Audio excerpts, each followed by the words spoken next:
movement today. Yeah, gotta get it going. Merry Christmas, everyone. Hope everybody had a beautiful December the 25th. We've got the Wolf of Oaklawn here and Gino Bacola. You're along with Chase Sessoms. We're very excited to be talking some Santa Anita opening day as the big Santa Anita meet kicks off now, and we will be running strong at Santa Anita for basically half of the next year, which will be excellent. And what's great is that Chase and I are going to be bringing you a pick'em preview show just like this every week for the next 4 or 5 months. So at least it's going to be a lot of fun. We were doing these last October, Chase, for about a month. So we got the feelers, right? We got our feet wet. We sort of figured these pick'em contests out, and now each and every week, every Saturday, every Sunday, holiday Monday, totally free to enter. We can get in these contests that are a combination of horse racing props and sports props. So for today, we've got 12 props, 7 racing, 5 NFL, and it's totally free to enter.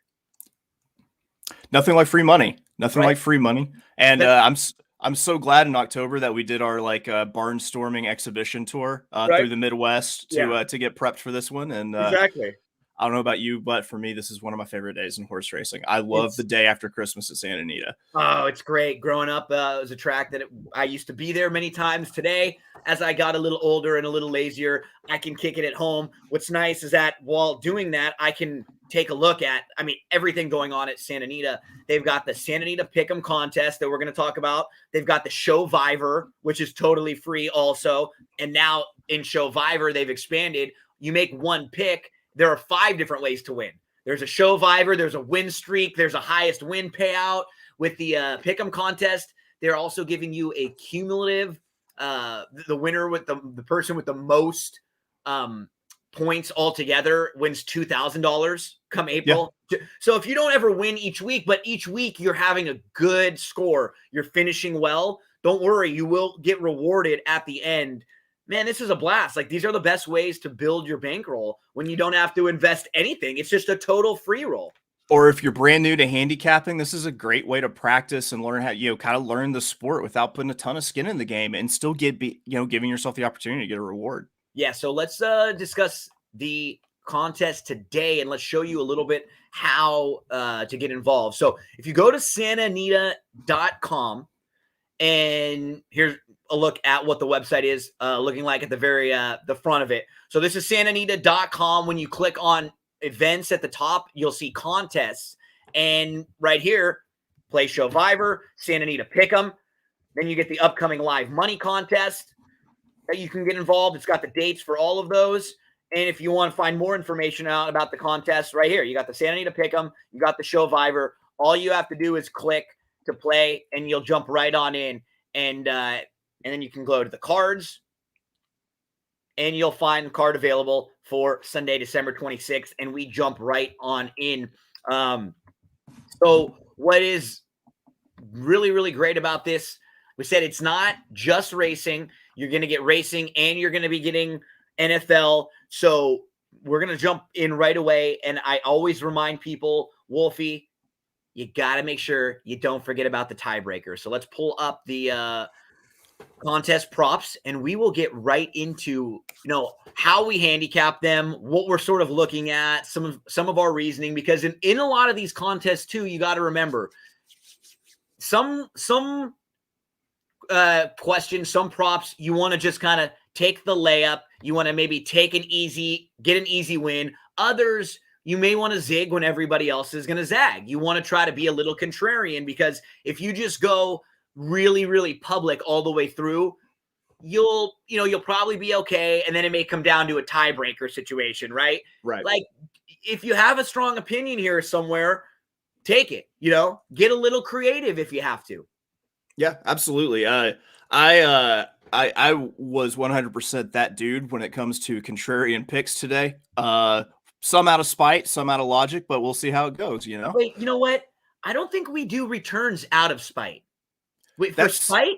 Do we do returns because of spite? There's a really really good feeling that you get in the tummy though when you do things out of spite though. So that's kind of what I'm relying on to keep me warm this evening. Take turns because of spite. I don't know. Here's what it looks like on the front of that Santa Anita Pick'em contest. So you get the card, and boom, you're in. Right off the bat, we'll come back to the tiebreaker at the end because it's kind of relevant to another game that we're going to handicap a little bit. So just keep in mind, your tiebreaker is total yards in the Washington Cowboys game. And Wolf, you also just trying to get all the basic stuff out here for some of the folks that haven't played in these pick'em contests before. You can actually make your pick all the way up to right before the race or the game. Yes. So you can see right below each of the props, it'll tell you exactly how much time you have. Right now, as you and I are recording, we've got less than 5 hours to pick the winner of race number 1 at Santa Anita. Then if you go to prop number 2, it's the next round of the football game. So it's not the early games because they don't want to have you have to pick games that start before the Santa Anita race card starts. Yep. Another very key piece of information. Early post today, right? Yep. 11 o'clock a.m. Pacific time, 2 o'clock p.m. Eastern time. So there are 11 races on the card today. They had to have to post a little bit earlier. I'm sure that's going to throw a few people off that are expecting maybe a noon, 11, 12:30, 1 o'clock post Pacific, something like that. So if you're watching this now, I'm glad kind of wanted to do it a little bit earlier just to give everybody a heads up. Also, hey, remember, first post 11 a.m. Pacific time. So let's jump into these props right away. Chase, let's start with race number 1 because that's going to be our first prop. And in race number 1, all we have to do is just pick the winner. There are some really good races, some good betting races, some graded stakes. But race number 1 is just a nice meat opener here. How did you approach this race from a handicapping standpoint? And who are you looking at using? We have a group of maiden special weights, 2-year-olds going a mile on the turf. And I will also mention again, there might be some scratches and changes. It's been raining here over the last couple days. If these races come off the turf, you can make an adjustment right up to post. Right up to post, you'll know, oh, they're off the grass. Okay, some of these horses are probably scratched. Then you go in a different direction if they're on the dirt. At this moment, when we're recording, it's still so early that if these races do have some scratches, we won't know. So it's hard for us to project if they will. Let's just play these races as if there's not, and they're not going to be off the turf or anything like that. Where would you go in race 1? I went straight to the 11 Crosby Beach for Mike McCarthy. That's got Jose Ortiz up. It's a horse that really took a step forward its second time out, going a mile at Del Mar. It looks like it's kind of wants to have that front running style. Maybe the first time out, it didn't get the lead and maybe kind of packed it in early. But it looked like it really kind of ran well on the lead last time after a bothered start. So, starting to show a little bit of a resilience as a maiden. But I think that this one could maybe get out on front.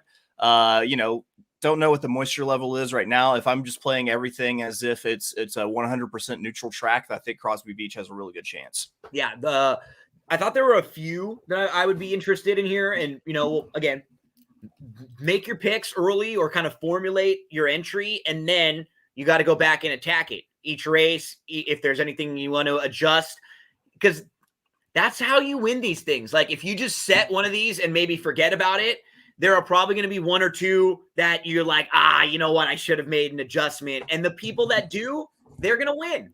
They're going to get the advantage, if you're just paying a little bit more attention. So for me in this first race, I mean, lottery pick is obviously very logical. A lot of people will end up going to lottery pick. What's great is that you can see the amount of the percentage that people select. I never would like to go to a race like this that's wide open where you're already going to have close to 30 people picking a favorite that I don't think is that overwhelming of a favorite. I like Birth of Cool a little bit in here, who comes out of back-to-back stakes races, had legitimate trouble on October the 3rd. I also look towards the outside. The 10, Kentaro Dioro, has shown a lot more speed than he was able to show last time out when he tried Graded Stakes Company. Anything like that November 7th or October 17th race would be really would like stack up really well in here. And then the 9, even if you're looking for an absolute bomb, Sundown Warren, I thought adding the blinkers, coming out of a race where he had a lot of traffic. These are all horses I would probably want to throw into your early pick fives too if you're playing those type of wagers. So I think we're looking at a race that's pretty wide open, and we're looking, to get not necessarily right off the bat with the chalk or the absolute most likely selection of many, but we're going to get to Flavian Pratt in a minute because that dude could win a lot of races today. He could pretty much every Santa Anita card, there's a chance he could win 9, it seems like these days lately. It is crazy. So all you have to do is make sure to get your selection in once you make your pick. So for me, if I were to make my pick of, Birth of Cool, you make your pick and then boom, you can see your pick is in and it'll send you a little alert and it'll go right to your email and you'll know your pick is in and you're all set. So plain and simple, nice and easy. Race number 1. And we move along to race number 2. So this one is football. Actually, our next couple are football props. We're going to talk about these 2 games that are going to be going in the afternoon today, and we're going to talk about which of these teams has the least total yards on Sunday. What did you do when you were trying to kind of handicap, and what was your approach here for this? A lot of this was really the eye test, and I when it goes to the eye test, when I think of who has underwhelmed me the most recently, it was definitely the Seahawks last week. It's a team that looks all out of whack right now, and also feels like this gives me an opportunity to, as you say, zig a bit, because I do think that a lot of people are going to be on the Bears. I feel like the Bears have a little bit more to play for because, for one, you got Matt Nagy coaching for his job more than likely, and 2, you're still grooming a top 5 draft pick in Justin Fields. So this game goes a long way towards his development. So, looking at this, I mean, I'm not bold enough to say that the Chiefs are only going to put up, a couple hundred yards of. I've watched football before, so I think the Seahawks really, especially seeing only the 15% of people have picked the Seahawks right now. That I feel like that's a good place to kind of get a jump on the rest of the field in this pick'em contest. So I just looked at the 4 teams, what their average yards per game are, and then what they give up, just to kind of see how their matchup would be, sure. Right? So the Bears average 307 yards. They give up 326. The Bears are 29th in the league in yards per game, 307. You know who's actually worse than them? The Seahawks. The Seahawks are 30th in the league, 303 yards per game, and they actually give up 390 yards per game. So I don't know if the Bears will have that much of a problem, at least moving the ball competently against them. I'm right with you. I'm looking at that Pitt Kansas City game and thinking, well, Kansas City, they're 3rd in the league in yards per game. Pittsburgh is 27th in defensive. So Kansas City immediately was going to be out for me, right? I wasn't going to have them. And then with Pittsburgh, they've been the king of like garbage time lately, right? Yeah, so absolutely. That's what scares me. And when we talk a little bit more about the Pittsburgh Kansas City game in a minute, we'll talk a lot about that too. Because that led me back to the Seahawks. They average the least total yards per game of the 4, and they play against, of the 4, the stingiest of the defenses. Of those 4, the Bears are 9th as far as yards per game allowed. All 3 of the other teams are 24th or less. Even the Chiefs, who people kind of think are good, well, they can get into some kind of garbage time stuff, where teams are getting yards late in the game. So yards per play or yards per game might not be the best metric for a team like the Chiefs sometime, but that's the metric we're going on here. We're not talking about like whose defensive DVOA is the best, right? Sure. We're talking about just who's going to allow the most yards or who's going to have the least amount of yards. We're both on Seattle here. Yeah, absolutely. We get along to number 3, where we headed for our 3rd prop, Wolfie. So we've got a couple in this Steelers-Chiefs game. You sent me a beautiful message this morning, F the Chiefs. So what are we talking about in this Steelers-Chiefs game? We can handicap them both together where we go total and the points here. Yeah, so I've been told all week that, you know, Travis Kelce, Tyreek Hill, both likely out for this game. I'm thinking that I'm looking at just a decimated Chiefs front. Then I hear this morning that Tyreek Hill is back. You know, Kelce has a chance to be back. Yeah. And now I'm thinking that it's fitting that the coach who is most shaped like a bag of sand actually sandbagged on us before this game. I initially went with the under. I'm thinking about sticking with it. I might flip flop, but I'm sitting on the under right now. So the number moved from the number right now that we are having to play in this contest is 45.5. Now I believe the number was 46.5 at some point. So it has ticked down a little bit. So you're on the right side of the number. If you want to, you know, go with the over, you get at least a point. It's nothing crazy. It's nothing like, you know, it's not like it's moved all that much or anything like that. But this is a really tough game for a couple different reasons. Now, the Chiefs are playing some really good football right now. They're playing some really good football, and they've won 7 in a row. They've covered 5 straight. The line is actually back up to Chiefs minus 11.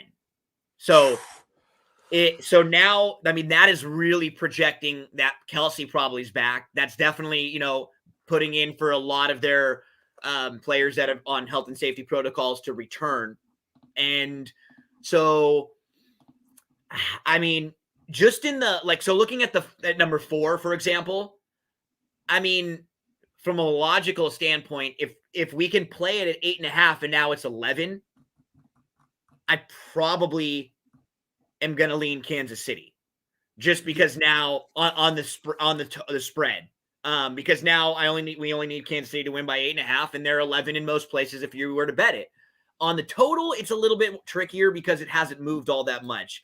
I think I'm going to go over because of some of the garbage I was talking about. So since Pittsburgh's bye, they've played 8 games. 7 of them have been decided by 8 points or less. And Kansas City should score fine. Hill is in the mix. Pitt's the number 20th defensive DVOA, but they've been incredible with garbage time points. They're like, let's take a look at their fourth quarter scoring in the last 5 weeks. Sure. Pittsburgh, week 11, 27 points in the fourth quarter against the Chargers. Yep. Week 12 is the only game of the last 8 where they actually got crushed. And that was when the Bengals beat them up, and they didn't really do anything in that game from start to finish. Right. Week 13, they scored 17 points in the fourth quarter against the Ravens. Week 14, they scored 21 points in the fourth quarter against the Vikings. And then last week, they scored 9 against the Titans. So they have been the king of the garbage time, the late points, the late yards.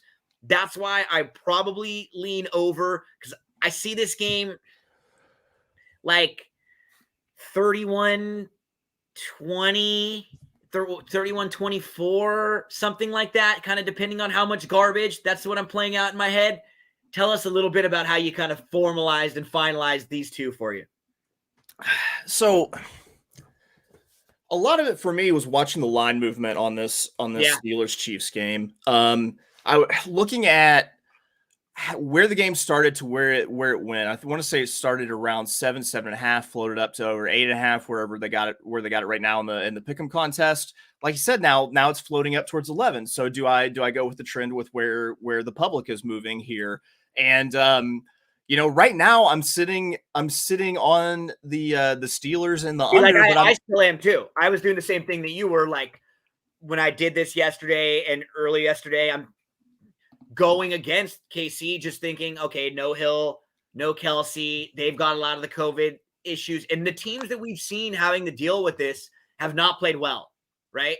Right. The teams that have been really decimated by it, where it seems like they've had double-digit players, or it's really run through a lot of their key players, they haven't come back and won those games. Right. And this is what I think might be the saving grace for the Steelers, even if they get Hill, Kelce, everyone else back before this game, is defensive DVOA against the pass for Pittsburgh. They got that monster Minkah Fitzpatrick sitting back there stalking in the secondary. I know him all too well because it felt like he was in the SEC for roughly 10 years. And I think that the Chiefs are just kind of allergic to running the ball. They'll do it. Don't get me wrong. They'll hand the ball off a couple times, but they're never going to lean on it. And if they're just going to kind of run into the teeth of the strength of a team, then go ahead and give me the Steelers to cover. So make sure with both of these also, you got a couple extra hours, right? You've got, like, as we're recording this, you've got till the 4 o'clock Eastern time window of games. So, you'll have plenty of time to know exactly what's happening here. If you see the lines move at all a little bit more and you want to be more accurate, I had the Steelers locked in, but I will probably end up leaning to the Chiefs now, just because if you're going to give me 2.5 points, now and over a key number, even like that's where it's moved in my head. I'm seeing it at Chiefs -11 and knowing that we've only got to cover Chiefs -8.5. So, and the Chiefs too, as a team early in the year and late last year, they were awful against the spread. Mm-hmm. They just weren't, like, their spreads started to balloon so much that they just weren't worrying about covering. They've actually covered 5 straight now. Yeah. They're kind of, they got bad, they sort of got bad and then they got a little undervalued. And so then people didn't want to play them because everybody knew they were bad against the spread. And now it's kind of flipped the other way again, where they've started to cover quite a bit. Here's a look at Santa Anita's 5th race. That's going to be prop number 5 for us. I do want to pull up and just take a look at the daily racing form past performances, and we can see what this race looks like on paper, Chase. And very lucky to have daily racing form and the past performances as and the opportunity to pull those up, the opportunity to show you what the formulator PPs look like. We can get to DRF. If you go to actually shop.drf.com, you can purchase exactly what I'm looking at right here, and you get an incredible wealth of information. Hit the Road in the San Gabriel is no doubt going to be the favorite in here. Hit the Road is a horse who was going to run in the Breeders' Cup and would have been a player in there. And he had some sneaky trouble last time out, where he kind of got shuffled back a little bit. He's a grade 1 winner, and he, to me, it feels like a really good spot for him to kind of show his class in here. And you can see, some of the horses who he's run against recently. Mo Forza, who was just incredible in his career, and some of the work that he was able to do. Mo Forza, who was only 3-1 in the Breeders' Cup, and Smooth Like Straight, who really flattered his form, Chase, who came back and ran 2nd in the Breeders' Cup Mile and just showed that this group in Southern California was really classy. So, in a situation like this, where we're looking at a prop where you're not going to get rewarded because of the price here, and you're not going to get, it won't hinder your entry. It doesn't take anything away from you because of the price. Yep. In a couple of the other races, I'm going to get creative. I thought this was one where I'm just going to take the chalk. I'm going to go with Hit the Road in here, and that's our 5th. Who will win race number 5? Yeah, for me, the big factor is going to be the jockey change back to Umberto Rispoli from Florent Giroux. Rispoli just really does extremely well on these West Coast turf tracks, and if you look at the performance after the jock change, it didn't pan out. There's some trouble there. Don't get me wrong, but I think because it's just like anything, right? With any sport. With any, like, you look at and you think about certain jockeys and some of their strengths and some of their weaknesses, maybe, and maybe not even weaknesses, but just like what you think and what you know. So you look at where Hit the Road is, the 3. See, he's taking up, and he has to back out of that spot early on. And in a short field, in a small race like this, see, now he gets pinned in, and Mo Forza's to the outside of him, and he gets clear run. So now, Hit the Road is just kind of at the mercy of what happens here in this race. They're not going that fast. The 2 horses he finishes behind, they've already got a 2.5 to 3 length jump and a length jump on him. Yeah, and I mean, you just kind of think of the riding style of Florent Giroux. He's never really just going to let the horse go out there and run and do its thing. It's going to be fighting the track, the other horses, and it's going to be fighting Florent Geroux the entire time, because he's going to have a tight grip on those reins more often than not. Yeah, and I just think I love him on speed horses. I love him when he's able to get a horse out in front, kind of get him to relax. And so it just feels like Grispolli's been a really good fit for Hit the Road. And I just, compared to some of the fields that he's been facing, this is a much, much softer spot for him. Absolutely. If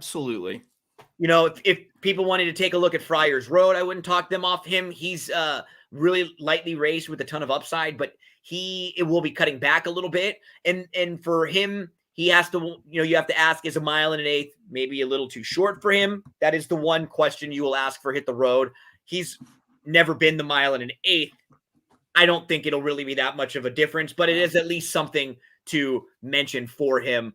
And I didn't love anyone else. I mean, from a betting standpoint, if Ready Soul is like 5-1, I might look at him to put a few bucks to win on and stuff. But in just a pure prop situation like this, who's the most likely winner of the race? And it doesn't matter if we pick the favorite or not. Give me Hit the Road in this spot. Yeah. Now, I will say, if I'm watching the early races and it looks like Early Speed is just kind of cruising on this turf track today, then I might come back and call the audible and go to Red Storm Rising with Pratt up on the front, and Red Storm Rising more than likely out on the lead on the front end, because that seems like your wire to wire candidate in this race. So while we have the past performances pulled up, I'll keep them here because our next prop is actually another racing prop, and it is involving race number. Our next couple are actually racing props, so I'll leave these up here for a second. So race number 6 is another graded stakes race. Race number 6 is the Grade 2 San Antonio, and race number 6 will have a pretty large favorite in here, a horse that a lot of people know the name of, Hot Rod Charlie. 6-5 on the morning line. Hot Rod Charlie has had quite a 2021 in which he won the Louisiana Derby. He was 3rd in the Kentucky Derby. He was only beaten a length. He was 2nd in the Belmont, beaten just over a length. He came back and he crossed the wire 1st in the Haskell, and he was DQ'd. He won the Grade 1 Pennsylvania Derby. He's beaten more than a length basically once this year, and it was in the Breeders' Cup last time out when he was chasing Lone Speed and was sort of up against it. So while everyone got to watch Nixco get smaller as he ran away from them. Right. Yeah. So first and foremost, power to Hot Rod Charlie, because awesome year. Like, he's been one of the best horses in training this year. And part of one of just the best Belmonts in recent memory, because he in Essential Quality threw down. He was digging in early. He was trying to get some separation there. And he really, really after cutting some crazy fractions, he still wanted a battle. But all that being said, this question is, will or won't he win this race? So it's just will Hot Rod Charlie win race 6? Yes or no? Now, in that sense, you're getting, Hot Rod Charlie or the field. And in this case, the field is 6 other horses who, to be honest, I actually think that I do 100% think Hot Rod Charlie is the most deserving favorite. I think he is the most likely winner of this race.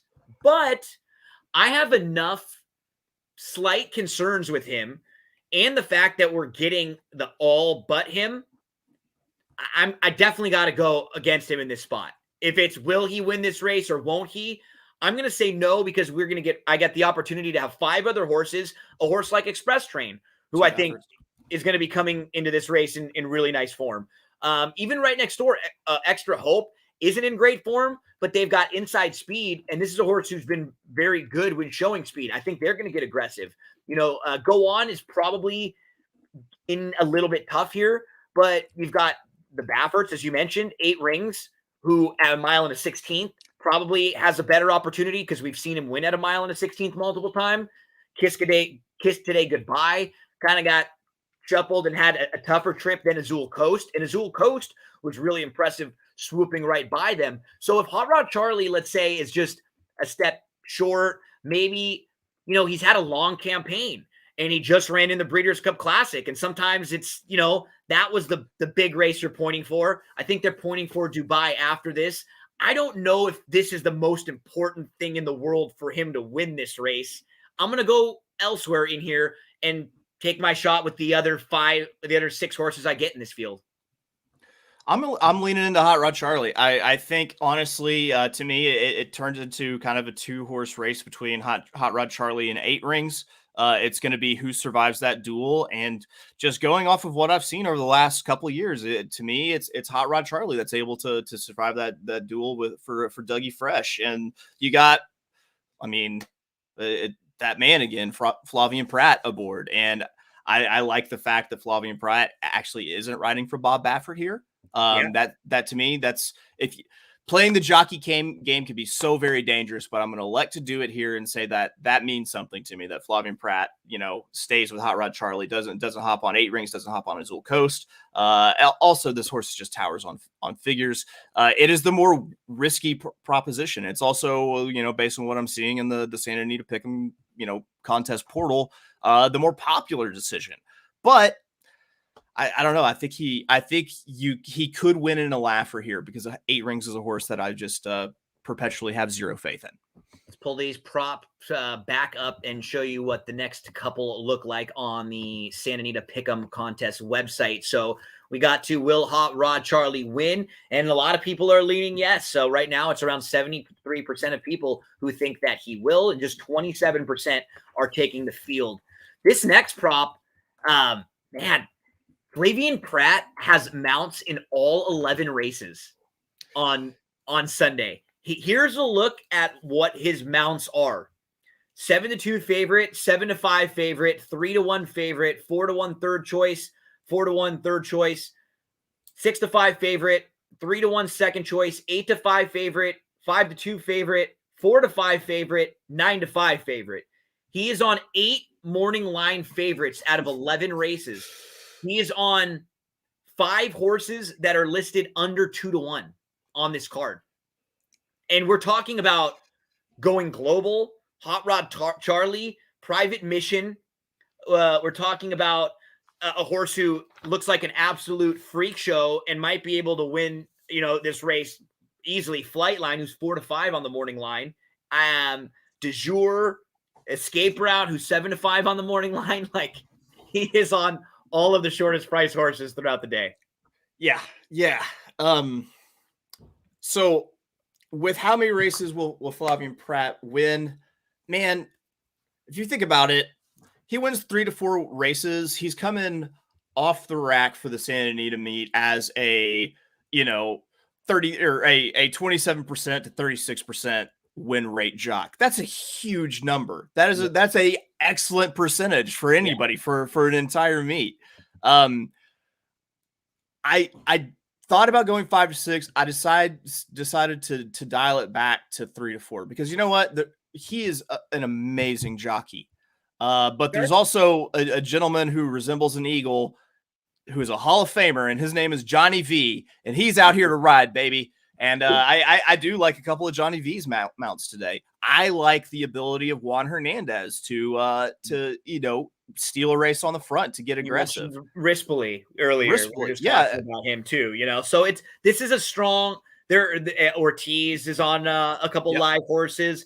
There are good horses, good races, good connections. I'm gonna go massive for him. Like I'm gonna go in the 5 to 6 range.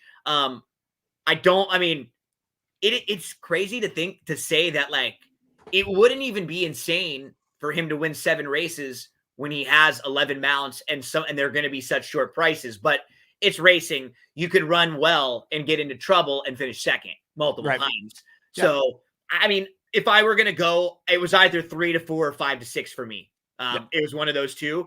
And I just said, you know what? Whenever it's close, I'm probably going to always go in the direction where less people are picking, because then, you know what? I figure this might be a place where I can get a little separation. So Flavien Prat, good luck today on what could be a monster day for you. I'm just going to give him one of the biggest compliments I can give any jockey in racing, which is he's one of the very few that I do not have a personal vendetta against. There you go. As we move to race number 8. In this 8th race, Wolf, we just have to pick the winner of the La Brea. And Private Mission is one of those Flavian Pratt horses. He's been picked, or she has been picked by half of the folks selecting here. I'm going to go with Missy P in this spot. It's a short field. Missy P's career debut was awesome. And then after that, she ran into a stablemate named Astute in career start number 2. It was just a short field. Astute went wire to wire. Career start number 3 was a weird spot. She faced the boys on the turf, and she got into some trouble. And then we haven't seen her since June, but she's come back. She just worked 7 furlongs for this. And it's not the strongest grade 1 in the world, honestly. If you take Private Mission out of the race, the rest of the field isn't really like grade 1 quite quality. I think it's a good spot for Missy P. So I'm going to go Missy P in here. Who are you going with in race number 8? Oh, did you get a tinfoil hat for Christmas yesterday? Because I'm going with the other Baffert. I'm going Calypso here. Nice. There we go. I love this because one of my favorite angles in horse racing, this horse is coming off of eased up, walked off last time, /vanned off. I love horses coming off of those races. Seeing that the horse bled last time really exploit. I mean, just looking at the finish, it was 12th by 78 lengths. People aren't going to pay attention to what those comments say. Betting wise, I mean, I think live betting is tremendous value here in this horse, more than likely. And horses tend to run back huge after that kind of being eased effort. He was shipping east last time, ships back to Santa Anita this time. Absolutely love Johnny V up on this one. I think Calypso goes dead send and no one catches her. Calypso for Wolfie in race number 8. We move along to our 9th prop. We go back to some football. So who's going to have the most passing yards on Sunday? Steelers, Chiefs, football team, or Cowboys? Who'd you go to in here, and why'd you get to that conclusion? I went with the Steelers. Man, do they throw the ball a whole lot. They throw the ball a ton. I'll have to check on the status of Chris Jones for the Kansas City Chiefs to see how that pass rush is going to hold up. But I feel like if you're going to give the Steelers enough time, Big Ben might throw the ball 50 to 60 times today. What I did in this game, in this particular prop, is I listed the 4 teams. I went to their passing yards per game and then their opponents, kind of like what I did with the earlier prop. Pitt, 230 yards per game, 232. Kansas City gives up 250. Kansas City, 287 yards. Pitt gives up 223. Washington, 210 yards. Dallas gives up 245. Dallas, 275 yards passing. The football team gives up around 260. To me, that was the sweet spot. I feel like Dallas they have the second most passing yards, but they're playing against the team of these that gives up the most passing yards. So I'm actually going to lean towards Dallas in this spot to have the most passing yards on Sunday. Even though I got to say, I don't like the way that Dak has looked lately. He has not looked all that fantastic. I do still think it's probably a pretty good spot for them with their matchup there. So I'll lean that. But keep in mind with this Dallas-Washington game, since it's later at night, we still have to hear about a lot of their players and who's going to be activated from COVID from them, because there's a ton, right? Yeah, absolutely. So, and I've decided that I like to follow the advice of Muggs, and mine is telling me to just go for it. So you know what? I'm going to stay on the Steelers train for every single one of the questions that have the Steelers today. I'm going to say they have just a monumental performance, and that I am one of the 3% of people who are all over the Steelers and win this tournament, this pick'em contest today. That's when you got to zig at one point, right? When everyone else is going one way, you have to at least have one or two where you're like, this is going to be my. It's how it is in racing too, right? You can't go chalk every race if you're playing pick 4s and 5s and stuff. There's a race or two where we just know if the favorite's going to win around 33% of the time, it doesn't make sense to have them in every single race. Let's have one where we go elsewhere. Now, it might make sense in the 10th, for example, in the Malibu, to take the favorite, especially if we're talking about a prop like this.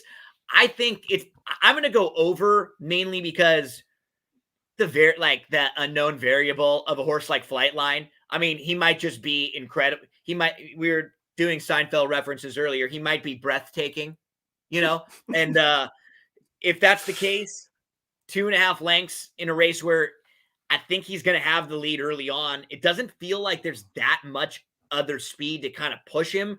I think Baby Yoda from the inside will probably have to go. But it feels like with Flightline, and even let's say Flightline, maybe he's not this good. Maybe he doesn't really want to go 7 furlongs. Maybe there are a few things. Maybe he's brilliant and then he needs time in between and he just doesn't show up today. I actually wouldn't be shocked to see a Dr. Chevelle or a Triple Tap win by a couple lengths. I just think there are 3 or 4 horses in this race who are good enough to win by 2.5. I think this is going to be a really contentious race. And when it comes to Flightline, I'm not really that impressed that he was beating optional claimers of 40,000. Like a stakes horse should beat optional claimers of 40,000. I mean, maybe yes, he is a stakes horse, but I think it's under. I think it's a really contentious race. And you know what? I want a horse that's got a little bit of grit to him. I want a sandpaper horse. I want Baby Yoda. I love Baby Yoda in this spot. I'm going to make an irresponsibly large bet on Baby Yoda in this race. Grogu for Chase, for the Wolf, as we get to prop number 11. Pick the winner of Santa Anita's 11th and final race, the Grade 1 American Oaks. Which direction are you going to go in this one, Chase? I hate Mike Smith on turf, but I love Fluffy Socks.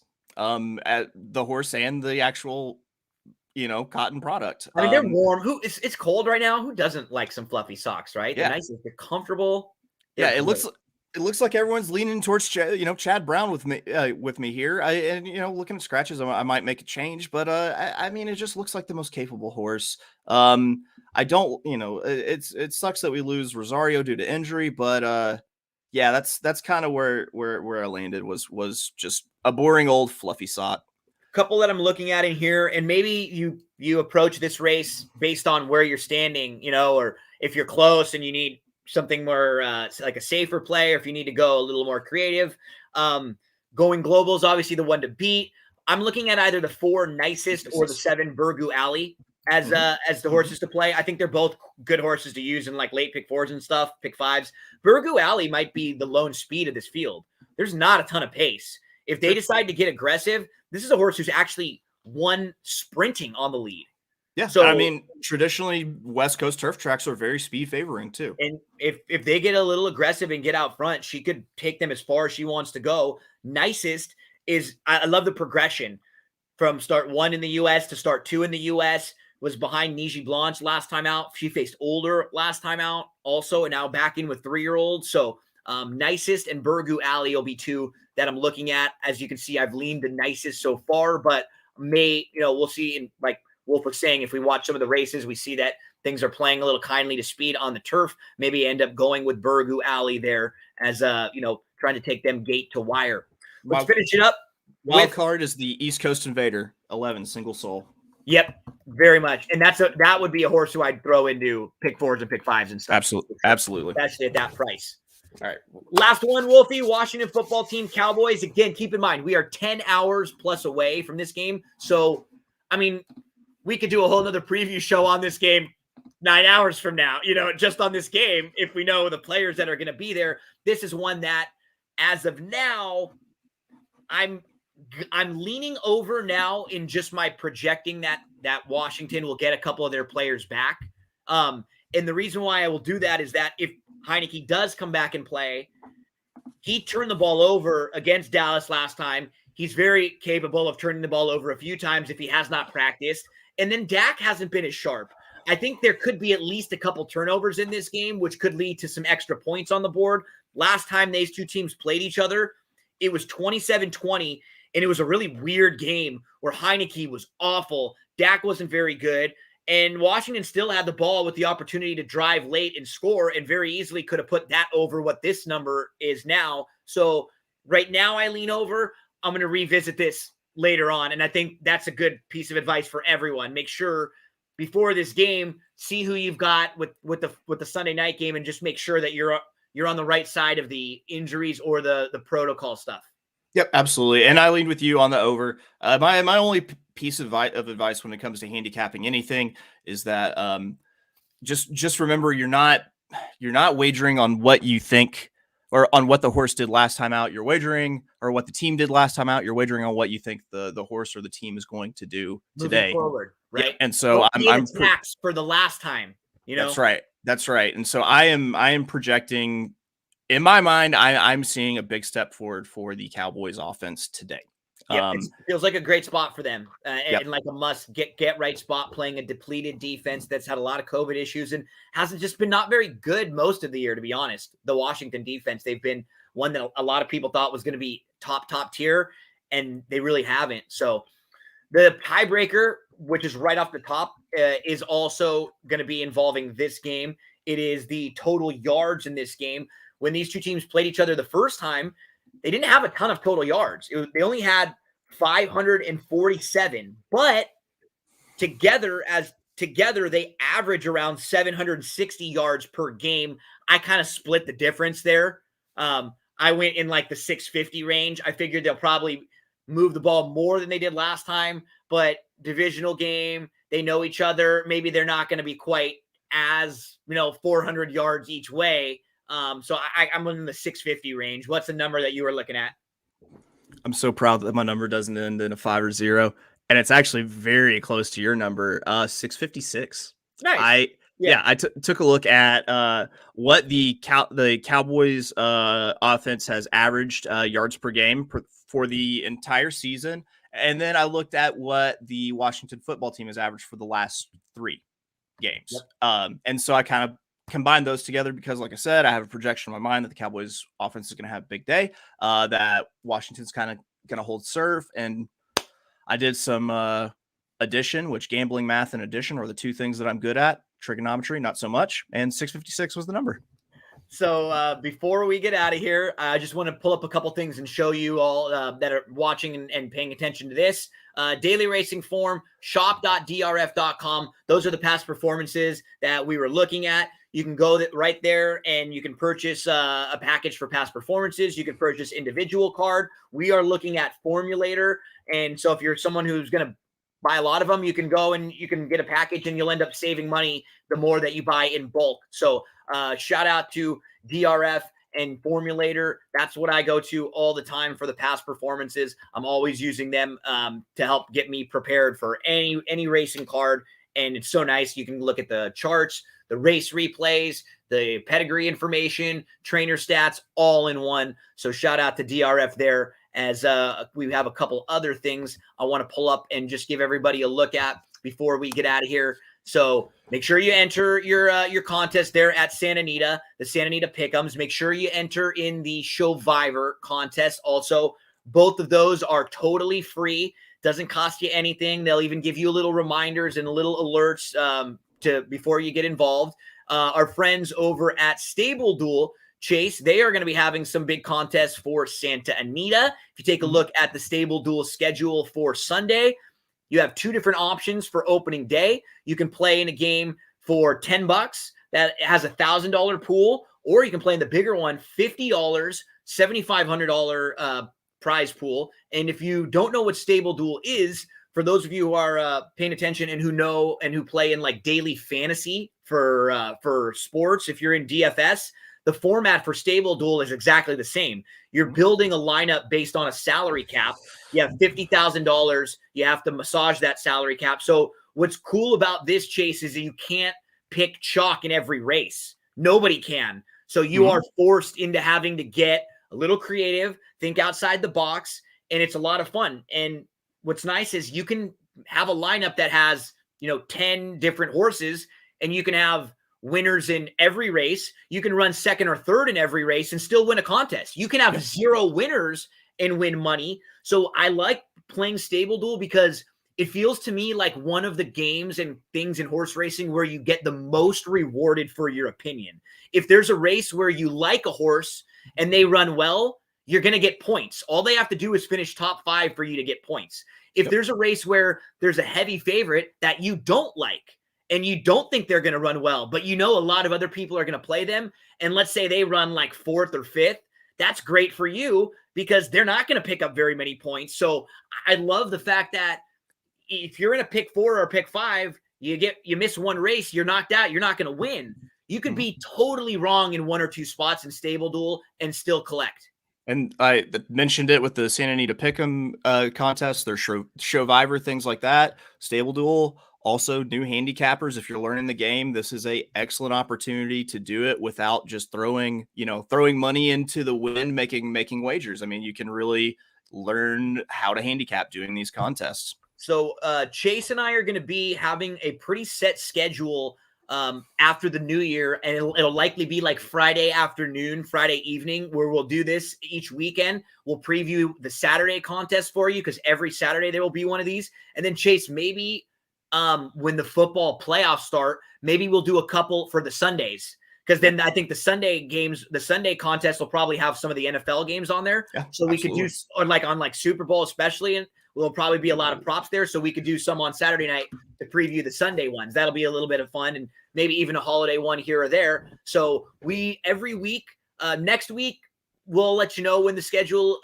when we'll do it. I'm not sure exactly with New Year and stuff, and the racing schedule at Santa Anita is a little bit different coming up this week. But after the New Year, we'll get really set on like every Friday afternoon, Friday evening. We'll have this. You can actually see Chase in just a minute. He's going to be doing a fantasy football preview for coming up for the Sunday slate. I'm going to be right after him doing a preview of everything happening on Sunday. So we've got other live streams to get to. But Chase, you also have a lot of other work that you do yourself. I wanted to show everybody who handicaps, who plays the races, if they ever need help playing the races, tell us a little bit about the Wolf of Oaklawn Expert Daily Picks. Yeah, I am privileged to be associated with Horse Racing Nation, and they've kind of given me an avenue to put out my tip sheets that I've been doing for years now for Oaklawn Park, for the New York racing tracks. As you see in the name, it's the Wolf of Oaklawn. I'm back to my ancestral home in Hot Springs, Arkansas, and for $9.99 daily, I give you full card analysis. I'm going to let you know who I think wins the race. None of this here are 4 horses, and I'm going to claim victory whenever one of them wins. It's I take a stand. I give you structure for horizontal bets. I give you structure for vertical bets. And I mean, if you're just an experienced handicapper that needs a sanity check, I give you how I think the race is going to play out. It's $9.99 daily. HRN accepts all major credit cards. It's like doing a transaction with a very reputable website. And if you like the product, maybe you want to get a deal going forward, I've also got 30-day subscriptions out there, $49.99, and you've got me for the next 30 days. Oh, beautiful. I was going to say, we're not talking like a Pretty Woman situation here, right? This is no, it's not the girlfirend experience. No. Okay, I just wanted to make sure, but it's not like an all-inclusive package. It's a pretty inclusive package. I mean, I'll mow your lawn. From the Wolf. So, folks, we're going to have some fun all throughout the meet with you and setting you up for these pick'em contests at Santa Anita. And don't forget, there's another one on Monday, Holiday Monday. So you can start taking a look a little later on and start building your lineup for Monday. Get involved in all those props. We'll send out some tweets on Monday too, just to remind you. 2 o'clock Pacific time, or 2 o'clock Eastern time is the post today, 11 a.m. Pacific time. Super early post. Chase, you got to get to a football stream. I got to get to one soon. Good luck, my man. I hope you have an awesome Sunday. And thanks again for doing this. Hope you and the family had a very Merry Christmas. Thanks. Same to you. And I'm always shocked when I'm invited back for these things. So thanks for having me. You're going to be invited back each and every week. Folks, good luck today. Opening day at Santa Anita. Pick'em.santanita.com.